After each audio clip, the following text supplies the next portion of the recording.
SBB테크고요. SBB테크고요. 39,350원에 20%. 36,000? 39,350원에. 39,350원이요. 네네. 뭐 일단 매수가가 높지 않아서 다행입니다. 근데 이 회사가 좋은 회사입니까? 라고 물어보면요.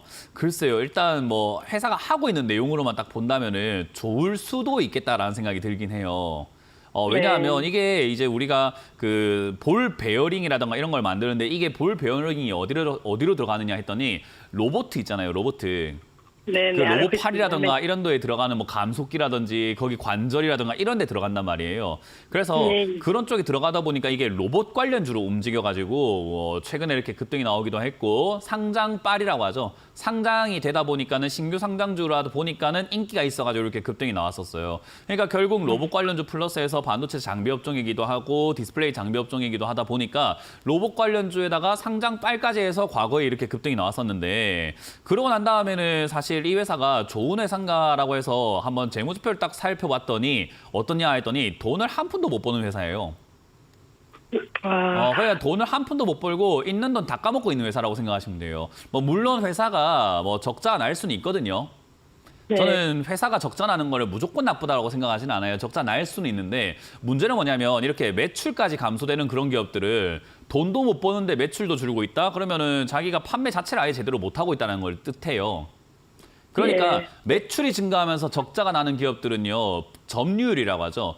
회사 점유율이 점점 좋아지고 있기 때문에 언제든지 흑자로 돌아설 수 있게 만들 수 있는데 뭐 대표적인 예로는 쿠팡이라는 회사가 있어요. 쿠팡이라는 회사가 매출은 점점 성장하는데 적자가 나다가 이제는 흑자로 돌아서고 있잖아요. 그러니까 그런 게 가능하긴 한데 얘는 지금 적자에다가 매출까지 줄고 있고 메리트는 없는데 가격만 비싼 거예요. 그러니까 이 가격이 싸게 산 거는 맞는데 싸냐 비싸냐라는 것을 절대적인 가치로 본다면 되게 비싼 편인 거예요. 그러니까 앞에 올라왔던 가격에 비해선 싼데 얘가 지금 돈도 못 벌고 매출도 줄고 있는 기업 치고는 35,000원은 비싸다라는 겁니다. 이해가 되세요 혹시?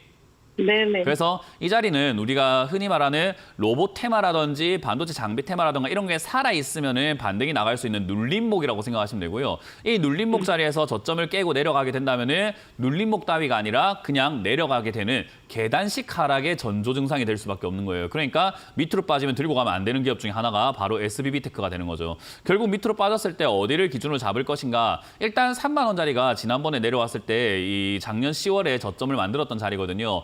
여기 무너지면은 손실이 한 30% 나는 자리이긴 한데요. 그래도 손절하는 것이 훨씬 유리합니다. 신규 상장주는 한 2, 3년 동안 지나야 자리가 만들어지는데 그 자리까지 내려갈 가능성이 있으니까 결국은 오랫동안 물려야 되거든요. 그래서 저는 시간을 벌기 위해서 기회비용을 생각해서 3만 원짜리가 무너지면은 손절하는 것이 훨씬 더 낫다라는 생각이 들고요. 여기서 이제 반등이 나간다면 아마 로봇 테마라든지 반도체 테마라든지 이런 것들이 좀 살아있고 지수가 좀 살아있다 보니까 아마 반등 나가게 되면은 한 5만 원대까지는 이렇게 반등이 나갈 수는 있습니다. 그러면 저는 그냥 바로 4만 원대부터 해가지고 5만 원대 사이쯤에 분할 매도를 통해서 빨리 정리해버릴 것 같아요, 이거를. 예. 이런 건 다음에는 사실 때 재무제표를 잘 보고 안 보고가 아니라 그냥 한 번이라도 보냐 안 보냐의 문제예요. 재무제표 봤거든요. 봤는데 근데 사는 건 문제가 있는 거고. 성장성이 있어 보여가지고. 그러니까 봤는데 문제 있는 거는 성장성을 뭘 보셨는지 모르겠는데 봤는데 샀다는 건 문제가 있는 거예요. 로봇이 성장 있잖아요. 그 로봇이 성장이 있다고 하는데 다른 사업도 다 성장이 있잖아요. 그러니까 그렇게 생각하면은 성장성 없는 기업 아무것도 없어요, 시청자님. 그러니까 우리는 성장성이 있는 기업을 사는데 돈 버는 기업을 사는 게 낫다 이 말이에요. 네네네. 네, 그래서 그걸 꼭 기억하시면 되겠습니다. 성장성에 속지 마세요. 성장성 없는 기업 아무것도 없습니다. 아시겠죠?